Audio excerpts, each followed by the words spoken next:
Donc, le volcan qui est devant vous est un volcan de style strombolien, c'est-à-dire qu'on a de la lave extrêmement fluide, riche en gaz. Donc, vous verrez avec tous les géologues qui sont parmi nous, des petites roches avec des petits trous. Et donc, ces gaz ont projeté la lave à l'extérieur. Et les projections s'accumulent autour du cratère pour former un cône de scorie que vous allez donc visiter et en faire le tour. Et qu'est-ce qu'il faut dire d'autre? Il s'est passé quelque chose d'extraordinaire sur ce volcan qu'on n'a pas ailleurs.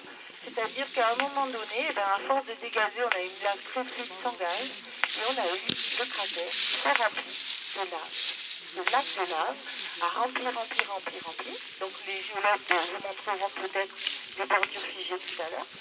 Et à un moment donné, le bord du cratère qui était moins élevé, ici tous les cratères sont dissymétriques à cause du vent, il a craqué et le lac de lave s'est vidangé. Direct sur vous là, et la coulée est partie dans la direction là-bas, vers la vallée du Lignon. En suivant la pente, elle est allée en direction de la vallée de l'Ardèche, dans la vallée du Lignon. La lave est liquide, la surface est plate, et nombreux sont les villages aujourd'hui construits sur ces surfaces plates, qui sont les anciennes surfaces de coulée. Et ensuite, l'érosion, la rivière a creusé à nouveau son lit pour donner les belles falaises que vous connaissez aujourd'hui. Vous m'excuserez, mais le mégaphone, c'est pas facile. Donc, je vous laisse regarder le paysage et je passe juste la parole pour vous aider à lire le paysage, la végétation.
Tu m'enverras le film.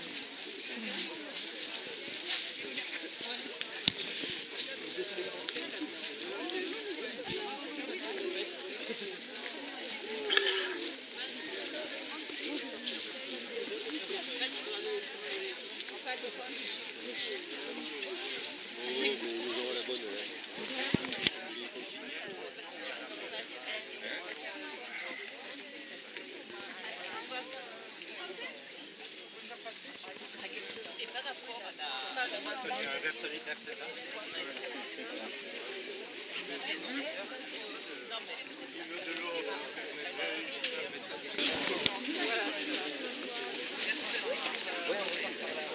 Attends, je prends ma loupe. Elle est là. Reste là.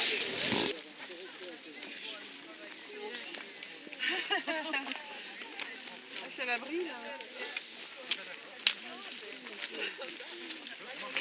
Ça va beaucoup. J'ai entendu que ça permettait de dépasser les 3%. C'est vrai qu'il faudrait comprendre le club des économistes. Ah oui, voilà, à la fin c'était au mois de...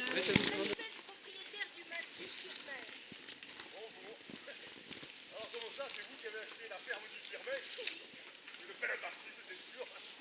Et vous avez dû avoir du boulot pour le nettoyage. Mais vous n'êtes pas trop porté sur le ménage. Vous passerez à l'occasion. Vous ne reconnaîtrez pas l'endroit. J'ai fait faire quelques aménagements pour mettre en valeur les objets. J'ai enfin réalisé mon rêve. Vivre à la campagne. Les fleurs, les oiseaux, les repères. Oh, attention, n'y allez pas si fort. Arrivez de la ville. Si vous respirez trop profondément, c'est une overdose. C'est dangereux. C'est dangereux. Mais rendez-vous compte, c'est du pur. On ne peut plus pur.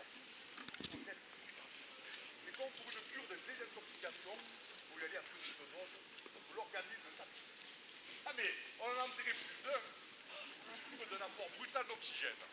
Là, vous exagérez. Alors comment ça, vous comptez vivre ici toute l'année? Oui, enfin, la plus grande partie du temps, parce que pour mon travail, je suis obligée de monter de temps en temps à Paris. Mais je compte bien rester là quand même le maximum de temps dans l'année. Parce que vous savez maintenant, avec les ordinateurs, Internet, c'est tellement plus simple. Et sans indiscrétion, ils sont aussi dans votre travail? Je fais des études sur les protections de l'environnement et les énergies renouvelables. C'est d'attirer l'attention. On les voit du fin fond de la vallée. Et permettez-moi de vous dire qu'en matière de protection de l'environnement, eh ben, vous ne montrez pas le bon exemple. Ce sont quand même des ampoules basse consommation. Elles dépensent beaucoup moins d'énergie. Et peut-être, c'est quand même de l'énergie dépensée pour rien puisque vous dormez. Ah, d'ici qu'on vient de nous installer une éolienne à la pointe du cerf pour faire face à votre consommation. Vous êtes contre les éoliennes? Pourtant, c'est une énergie propre, une bonne alternative au nucléaire. Moi, avant tout, je suis contre le gaspillage et contre la pollution lumineuse. Parce que les animaux, eux, ils s'en foutent que ce soit de l'énergie propre ou pas. Ce qui les dérange, c'est la lumière. Ben, tenez, les chouettes, par exemple, eh ben, vont plus savoir où nicher. Ah, si ça continue, vous allez nous faire fuir toutes les bêtes de la région. Il y a beaucoup de bêtes sauvages par ici. Ah, ma foi, elle n'a pas trop à se plaindre. Moi, je l'aurais bien rencontré. Notre région est assez bien préservée du point de vue de la faune. On rencontre pas mal de bestioles dans les bois. Des petites, mais aussi des grosses. Pas des loups tout de même. Et justement, il paraît qu'un couple soit arrivé jusque par ici. Ah, mais pour le voir, c'est une autre histoire. Hein. Le loup a peur de l'homme. Avec un peu de chance, on pourrait peut-être voir briller leurs yeux dans la nuit, à condition, bien sûr, que vous éteigniez vos réverbères. Bon, je vais faire un effort. Je vais essayer de m'habituer progressivement à l'obscurité. Oh, il ne faudrait pas que je fasse une overdose de noir. Autant pour moi. Mais vous verrez, après, vous ne pourrez plus vous passer du merveilleux spectacle des étoiles. Vous vous y connaissez en constellation? Un peu, si vous voulez, je peux même vous apprendre. Oh, ce serait avec plaisir parce que moi, sortie de la grande ours et encore. Eh bien, disons ce soir. Mais pas de lampe. Hein. Promis. De toute façon, vous n'avez rien à craindre. Je serai là pour vous protéger. Quel va être le dernier, mais je sais qu'une année, nous on a été les derniers et on a eu la bande de rock.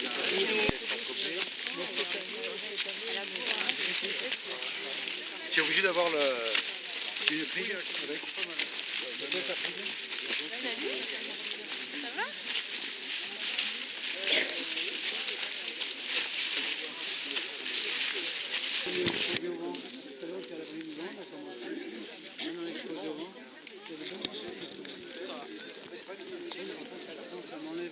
Ils sont pas forcément énormément la praline, mais ça va.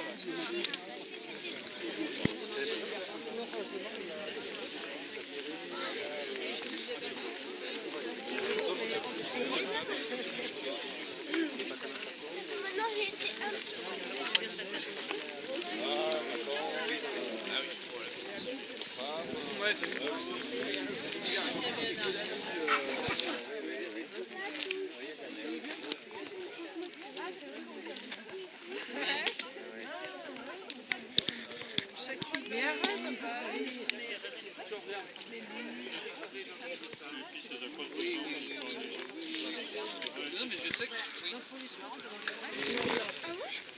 Vous avez du chêne blanc et du chêne vert qui sont en train de repousser. Les pins, ils ont été plantés. Leur avenir est sombre, sauf si on les coupe ou s'ils brûlent. D'accord ? C'est des arbres qui vivent moins d'un siècle et qui dépérissent. Et les autres dessous, qui étaient à l'ombre, en attendant, ben, dès que eux meurent, ils prennent le dessus et les pins, ils ne ressèment pas à l'ombre. C'est très mal. Donc cette forêt-là, elle a, sans l'homme, elle n'a aucun avenir. Forêt de fer. Enfin, elle n'est pas du tout spontanée dans la région. Les narines, ils ont été plantés par nous. Oui. Alors, le pin maritime, il a été planté au départ pour les piquets de mines dans le bassin d'Alès. Mais il y a beaucoup d'arbres, regardez, ils sont beaucoup moins droits que les lariceaux, ils sont tordus, ils sont moins intéressants d'un point de vue bois. Donc maintenant, les forestiers ont plutôt favorisé les replantations de lariceaux de force. Vous occupez des ronces, les envahissent sur le chemin. Et ça continue, je pourrais plus monter à ma grange en haut. Il fait trop chaud pour débroussailler à cette heure. Ouais. Vous pourrez mieux aller demain matin à la fraîche. Ouais, ça va être vite fait. Je vais leur mettre un petit coup de Red Up. De quoi? Du Red Up. C'est un désherbant. Il paraît qu'il est rudement efficace. Pendant que ça va agir, je vais faire ma sieste. Malheureux. Tu vas pas t'y mettre toi aussi à utiliser cette cochonnerie? C'est un vrai poison. Ouais. Le Roger, il en a mis tout le long de son muret. Il en est joliment content. Et depuis, il est tranquille. Plus rien ne repousse. Ah ben tu m'étonnes que le Roger il utilise cette merde. Il a toujours eu un poil dans la main. Ah ben avant pour aller chez lui, c'était la véritable jungle. Par contre maintenant, c'est toujours autour de sa maison. On dirait le désert de Gobi. Je me demandais ce qui avait pu arriver, maintenant j'ai compris. Et son mûrier, tu l'as vu son mûrier? Eh bien il a crevé. Ah, il a pris sa dose de Red Up au passage, ça c'est sûr. Bon, son mûrier, il se faisait vieux. Je te dis que c'est un vrai poison ce produit. Il n'agit pas que sur les ronces, la preuve. En plus, il s'infiltre dans le sol et après on le retrouve dans la rivière. Mais tu viens à te plaindre quand tu n'auras plus de truite. Ouais. T'as pas vu la pub à la télé? Ils en feraient pas de la réclame si c'était aussi mauvais que tu le dis. Bon, mais si tu te fies à la télé, eux, ce qui les intéresse, c'est de faire du fric et le reste, ils s'en foutent. Bon, toi, t'es toujours remonté contre tout. Vous tombez bien. Vous qui vous occupez de protection de l'environnement. Je vous présente Léon, le nouveau roi de la pollution. Ouais, comme tu y vas, toi. Et voici Clotilde, notre défenseur de la planète. Attention Léon, si j'étais toi, je me planquerais. Mais ne vous inquiétez pas, Léon. Je exagère un peu. Mais quoique, pour le produit, il a raison. C'est un vrai danger, c'est très toxique. Et même pour votre santé, surtout si vous pulvérisez comme ça, sans protection. On a recensé énormément d'intoxications. Ma petite dame, comment voulez-vous que je fasse? Moi, je me fais vieux, j'ai mal au dos. C'est que je peux plus les arracher, ces satanées ronces. Et puis, il faut bien vivre avec son temps. Puisqu'on nous donne des moyens pour moins se fatiguer, autant en profiter. Et puis, à part l'huile de coude, je connais pas autre chose que le Red Up. Écoute Léon, si tu veux demain, j'irai te nettoyer ce coin. Je préfère encore perdre quelques heures que de devoir déverser cette merde. Et puis tu sais quoi? On dira aux Damien de venir garder ses chèvres de temps en temps. Eh ben, c'est encore le meilleur des désherbants. Mais bien sûr, et très écologique en plus. Julia, demain, si vous voulez, je viendrai vous aider. Comme ça sera une compensation par rapport à l'étude des astres. Vous voulez bien? Ça Alors, vous dit? à quelle heure? Bah, disons 6h30. Ah, quand même. Je commencerai maintenant. Ah oui. Je prends quoi comme outil? On a un sécateur. D'accord. Ah, surtout, n'oubliez pas vos gants et vos bottes. Qui sait, avec un peu de chance, on pourra peut-être débusquer quelques serpents. Ah, mais ce serait bien. Vous qui avez tant envie de voir des bestioles. Finalement, pas tellement, non. Je compte sur vous. Oui, je viendrai. Eh ben, si ça vous amuse, j'accepte volontiers votre offre. Moi, l'essentiel, c'est que je sois débarrassé de ces broussailles. Je vous revaudrai ça. Vous n'aurez qu'à venir un de ces soirs à manger à la maison. C'est ça, je vous préparerai un bon plat de truite. Ouais. Il faut en profiter tant qu'il y en a encore. Ouais.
qu'est-ce que vous lui voulez à Monsieur Planche, madame? Madame Crassibureau, je suis la déléguée départementale du VASA. Pardon? Le VASA, V-A-S-A, véritable et authentique syndicat des agriculteurs. Je souhaiterais m'entretenir avec Monsieur Léon Planche au sujet de ses pratiques agricoles. Eh bien, entretenez-vous, madame. Vous avez devant vous Léon Planche, le véritable et authentique Léon Planche, agriculteur de son état. Et vous tombez bien, parce que je suis bien embêté aujourd'hui. Ah, je comprends, Monsieur Planche. Vous avez déjà constaté l'impact sur vos cultures de l'HAW. Mais quoi? L'anthropogénique global warming. C'est qu'elle dit? Français. Le réchauffement climatique, si vous préférez. Oh, ben, fallait le dire tout de suite. Plutôt que d'employer votre jargon, on perdra moins de temps. C'est que j'ai pas que ça à faire, moi. Mes raisins, ils se ramassent pas tout seuls. Le réchauffement climatique, Monsieur Planche, est inévitable. Et les variations climatiques caractéristiques entraînent de profondes mutations sur les cultures. L'acuité des problèmes que vous rencontrez dans votre quotidien interpelle la représentante que je suis. C'est pourquoi au sein du VASA, Oui, véritable et authentique. nous avons été amenés à un choix impératif de solutions rapides pour aboutir à une valorisation sans concession des caractères spécifiques de votre région.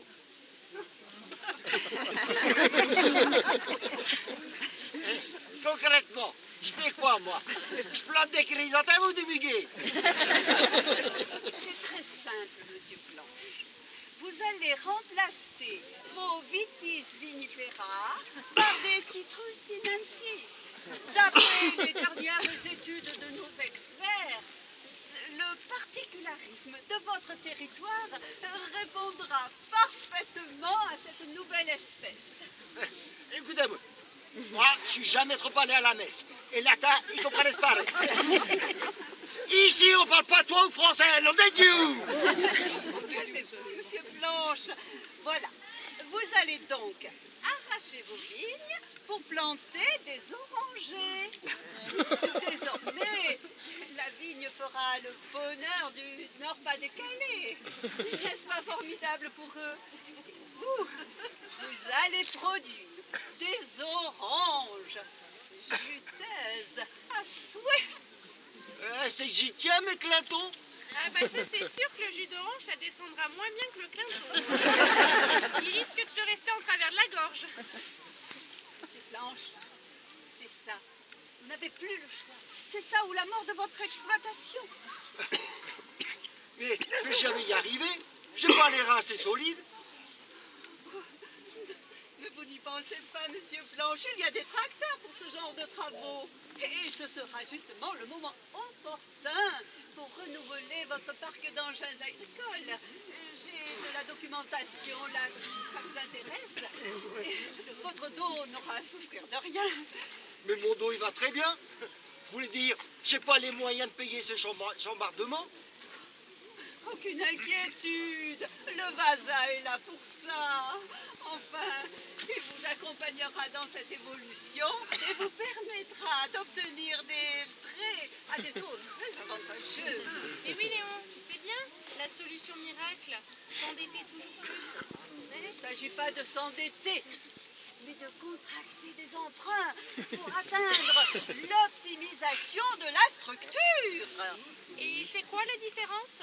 Vous n'êtes pas sans savoir que dans la conjoncture actuelle, si l'on veut aller de l'avant, il faut être compétitif. Bien sûr, Monsieur Planche, nous vous fournirons tous les produits phytosanitaires adaptés à cette nouvelle culture afin d'optimiser les rendements et bien sûr à des prix Très compétitif. Je crois que j'ai compris. Oui, attends, je te résume Léon, si tu permets. Maximiser les rendements revient à dire utilisation massive d'engrais Et tu sais, tous ces produits en icides si bons pour la santé, herbicides, pesticides, fongicides, hein? Et puis j'en passe, et des meilleurs, que des saloperies qui mettent en péril notre environnement et l'humanité. Ah. N'écoutez pas ces discours alarmistes qui émanent de groupuscules extrémistes, relayés par des personnes qui répètent des propos sans en vérifier le fondement. C'est ça, dites que je suis conne aussi. Je ne me permettrai pas, madame. Mais sachez, il ne sert à rien de se lamenter. Il faut savoir rebondir. Il faut transformer les obstacles en atouts grâce à une agriculture climato-intelligente. Et c'est grâce à des hommes comme M. Planche que notre monde avancera. Oui, puis surtout se faire du blé sur de pauvres paysans, hein? Sans prendre conséquence de ce qui va tuer notre environnement. Du blé, des oranges. Vous m'embrouillez, mesdames, hein. Et pendant ce temps-là, mon raisin, il se ramasse pas. Moi, je vais vendanger. Et après, je réfléchirai. Et moi, pour réfléchir, j'ai besoin d'un verre de Clinton.